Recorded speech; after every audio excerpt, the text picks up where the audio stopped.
Hey there viewers, it's Charlie. I'm back again with another Transformers review. And today's review is going to be on Henkei Ironhide. Now, this guy is pretty much the Japanese release of Universe Ironhide. So yeah, he has a couple of differences in the color scheme, but we'll get there soon. Now, this guy, well, he's pretty much punching bag for the Transformers fandom, or was when he first came out. But I actually kind of don't mind him. But, of course, we do have some stuff to look at. Not the box this time, but... well, the Henkei figures did come with some interesting stuff. First of all, we got this little booklet. In this case, we've got Ironhide fighting Galvatron, which is sort of interesting to me because, well, in the movie, Ironhide actually died before Galvatron was even introduced. But this is actually a full-on story, which I can't even read because I don't read Japanese. But it's so cool. We got an advertisement for both Ironhide and Galvatron. Yet another infamous figure. And we even have an advertisement for the other Henkei figures, I guess. Pretty much just classics and universe figures, just recolored. And this pretty much shows how old this is, because we've got Hound, Cheetor, and even Cyclonus blurred out, so they weren't even released yet around this time. And of course now, most, if not all of these figures have got updated toys, most of them in the War for Cybertron trilogy. In fact, of all of these, I think Octane is the only one who hasn't been in the War for Cybertron trilogy yet. Well, or Legacy in this case now. So yeah. And we even get a card. And unlike the Kingdom cards, this one's actually based on the character you get, not just a random character. So you can see that this guy was C11, so I guess this is the 11th Autobot in the series. In the back, we got some stats and stuff I can't read because it's all in Japanese. So yeah, that's pretty much it. And while taking a look at the figure, well, we can see that he's an SUV. Back when the generations, well, this is before they were even called generations. Back when these figures were, that updated G1 characters actually tried to, well, update them instead of just give them more articulation, eh? I mean, the modern generation's toy lines are amazing. Don't get me wrong. I mean, I freaking love the War for Cybertron trilogy and Legacy toy lines, but the classics and universe toy lines definitely had some charm to them, even if some of the figures were a bit iffy.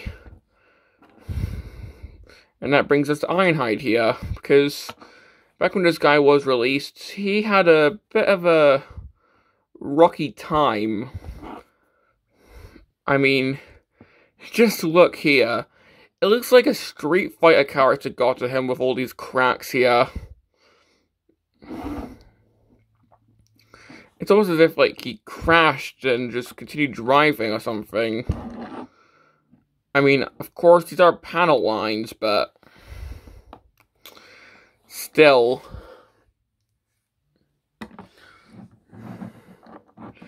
Now, one thing the Henkei release does add is the little yellow lining here that Ironhide usually has. The Universe release doesn't have this. So, there's definitely 1 point over the Universe version. Got the back here. Now, the Universe version does have a license plate, so yeah, this version doesn't seem to have that, which is unfortunate.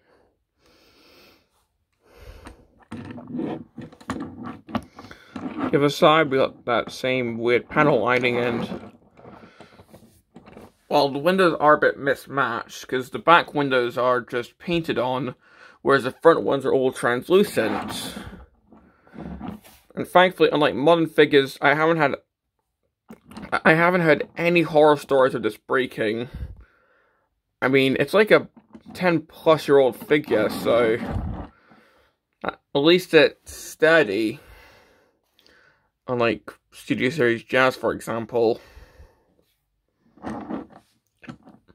Now, another difference from the Universe version, chromed headlights. I mean, you could straight up see, like you can straight up see, like, reflections for these, that shiny. Pretty sure that the Universe version was just the same translucent plastic as the windows here.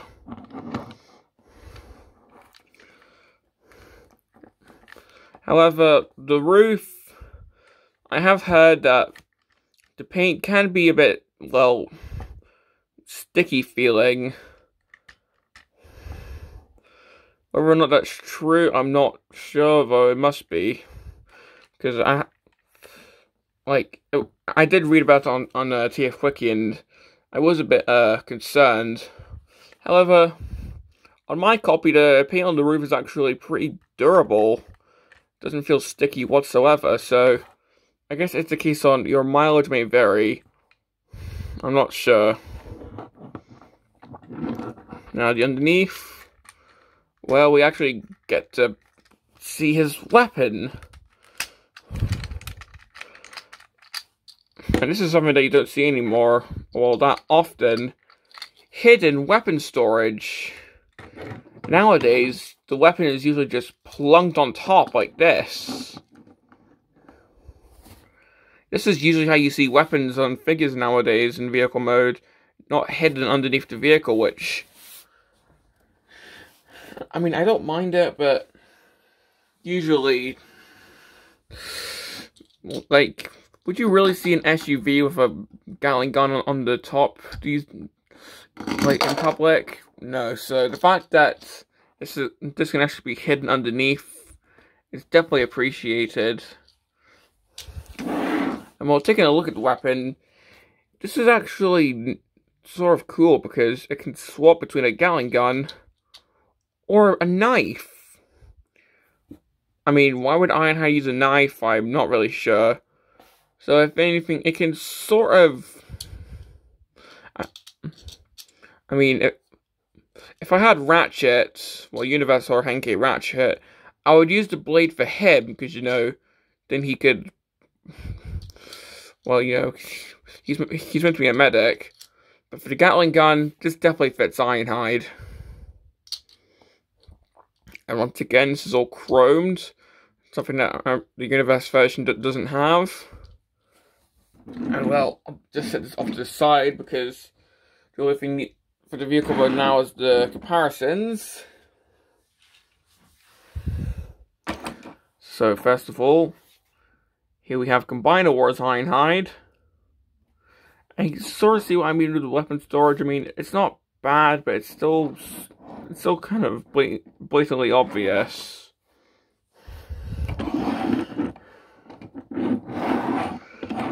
I mean, of course, Combiner Wars was sort of a downfall for Generations. Like, well, the Prime Wars trilogy in general, in my opinion, like, Combiner Wars was meh. Times of 10 was amazing.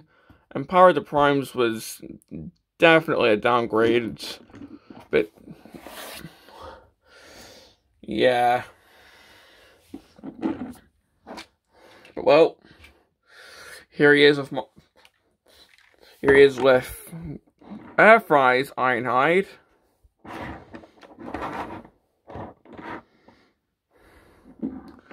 So you can see how these two compare.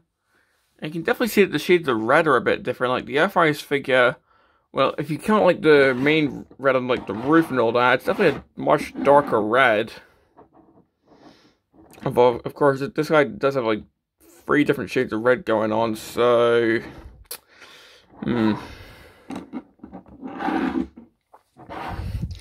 But yeah, the Earthrise figure is the most accurate out of the three, because he's meant to more be a van instead of an SUV, and that rhymed, so I'm turning into Wheelie here, please help.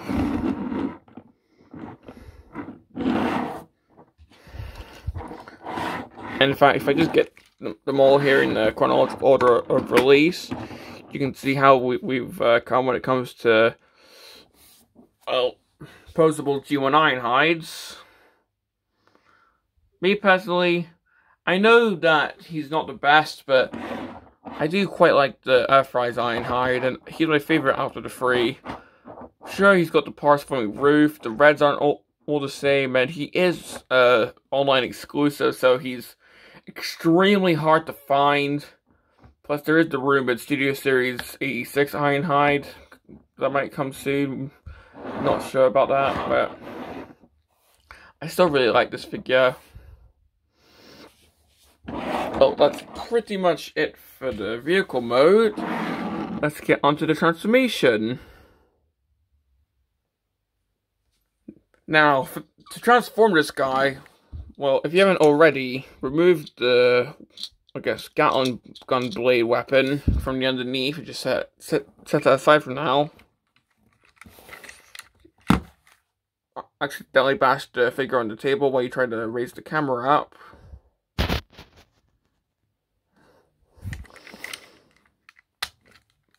Take the entirety of the windshield and just raise it up like so. Push the little bumper in. Get these bits up like so. And be careful because these bits can come off. I did that as a demonstration. And it can be a bit tricky to get them on sometimes. It really depends on how the figure's feeling. AKA, it's random. But you just unpeg the front of the vehicle. Get these out, because then that allows you to push these out more. And that just flips out the, well, that lets you flip out the front of the vehicle.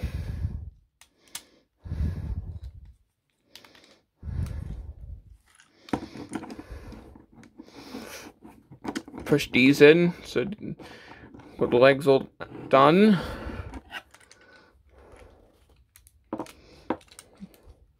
Get the sides of the vehicle out, and these are going to be his arms.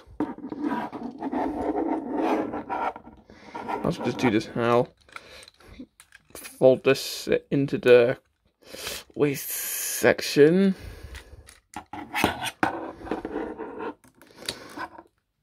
Fold in the back wheels. Fold in the back bumper, and as you do so,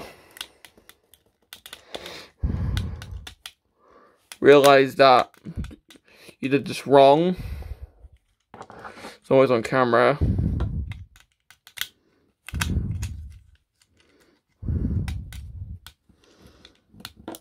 I think I got the arms out a bit too much.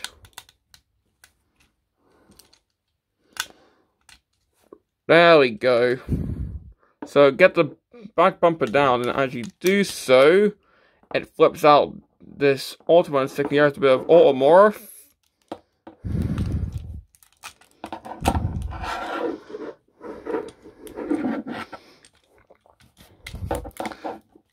Flip all this down, and that gets the head out.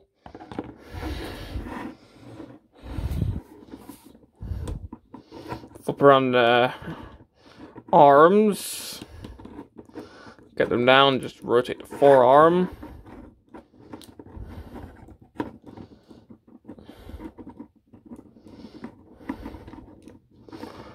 And here we have Ironhide in his robot mode, and oh boy. Well, this was pretty much Hasbro's G1 Ironhide for 2008. Now, granted, the car's paint job does make it look a bit better. I mean, if I just give the figure a rotate, I mean, we've got this full-on backpack here. That's one thing.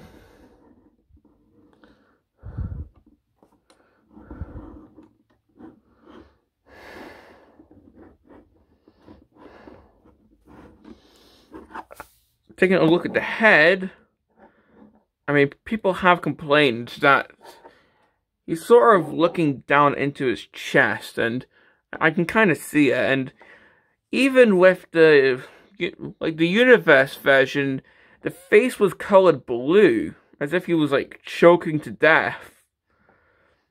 Now, thankfully, with the Henkei version here, the car has actually fixed it, so he's got the proper face colors now. So got one less problem to worry about in this version.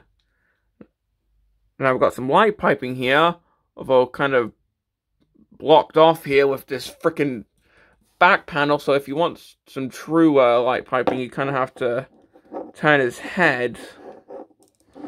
And even then, my phone's making it hard to focus. But if you want some true light piping, you have to turn his head. Which I think is really stupid. That's absolutely a complaint of mine.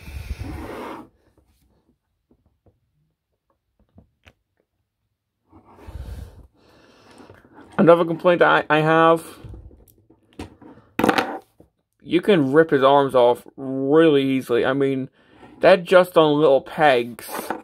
I'm not sure if this is also on the universe version, but like you can Like, I remember seeing a scene from a Transformers comic where Ironhide's got one of his arms torn off, so if you want to replicate that scene then, this is the Ironhide for you. I mean, I've lost count on the times where I've tried to transform this figure and the arms just pop off, even though I'm just trying to get them out.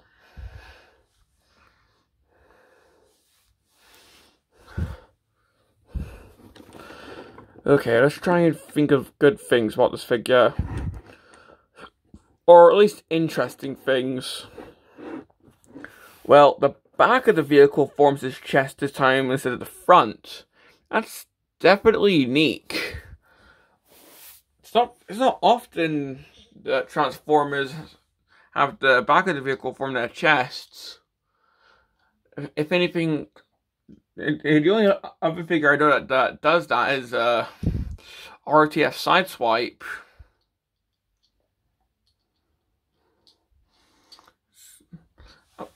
Of course, it was just because of this unorthodox way of transforming, and of course, it does resemble his chest anyway. But still, it is quite unique.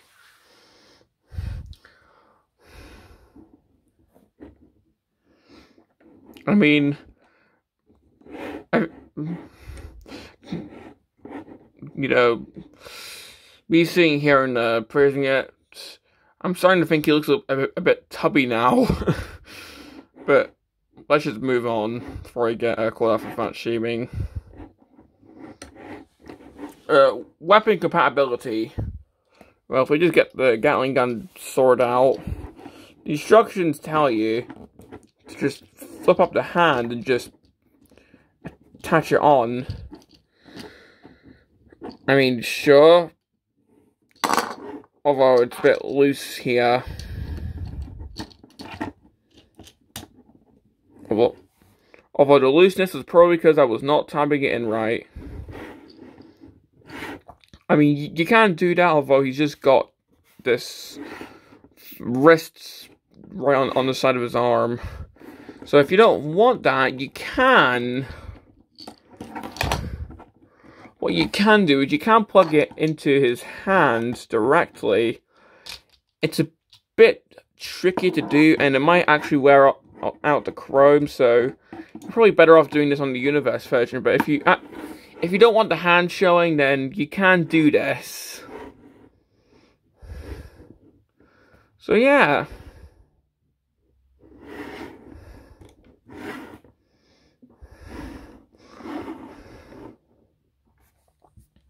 Now, comparisons with my other Ironhides.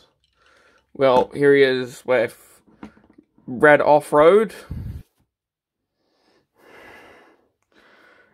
So you can definitely see how he went from a tubby boy to a generic looking SUV robot that turns into someone's leg. And with Mr. Amazon exclusive, who's now scalped to hell. So you can see how he went from that to pretty much the G1 character with the riot shield.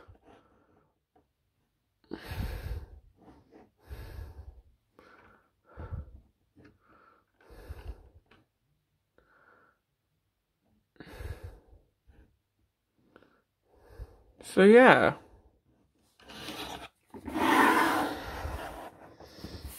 And of course, all three of them, so you can decide your favorite. So yeah.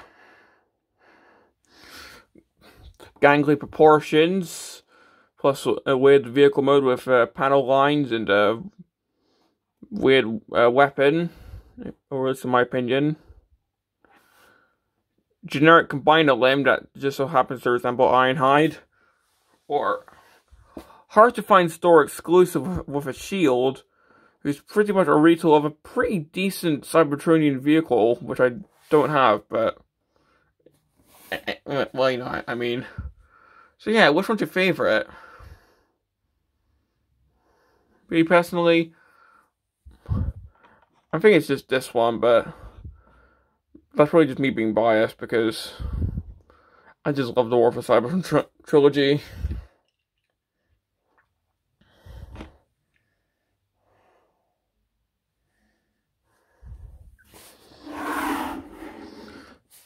Now, for this guy's articulation, well, if I can just get this weapon off of this. Of course, this was before, like, the Siege introduced, like, most of the really interesting joints, like, you know. But, well, we do have the head, which sort of tilts. Well, if you turn his head, it sort of tilts it.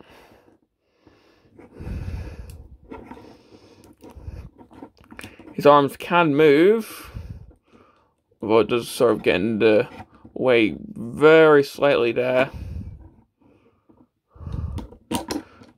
If you don't tear his arm off, which goes back to my complaint, that's actually a very tight joint there. You can sort of T-pose. There's a joint here just for the transformation, so if you want to break his arms, you can do that. Of course, he's got elbows, which can swivel. His hands are on ball joints, and they can go in due to transformation and for the weapon, or the official weapon configuration at least. His waist can rotate, although it's a bit weird because it rotates on this stump here, which if I pull off a jazz on him, you can see what I mean. So it rotates on this, so kind of has this weird spine that he rotates on. So that's definitely a bit weird. Legs can go forward that far, can go back that far. He's got a knee joint up to there. He can break his knee. He's got a really good pivot. Well, not pivot, that's the pivot. He's got a really good, yeah, I don't know what I'm saying. He can do the splits. And he can rest on his, yeah, let's move on. And surprisingly, he actually does have an ankle pivot. I mean, what? I thought that was something that, like, only Siege and OLED figures had, but no. Well, I'm exaggerating, like, I mean, Siege definitely made it mainstream, but before that, it was very rare for a mainline figure to have ankle pivots before Siege. And of course, swivel there. And of course, this is before the War for Cybertron trilogy, so we don't have any ports on the legs. So yeah, a bit posable, but just due to the way that some joints move, some poses may look a bit awkward, you know.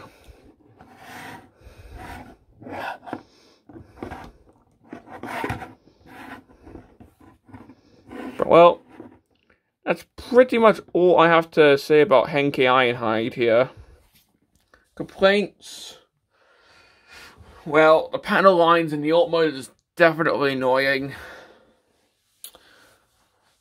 The flap behind the head covers up the light piping. The arms can come off way too easily, especially when you're trying to move them.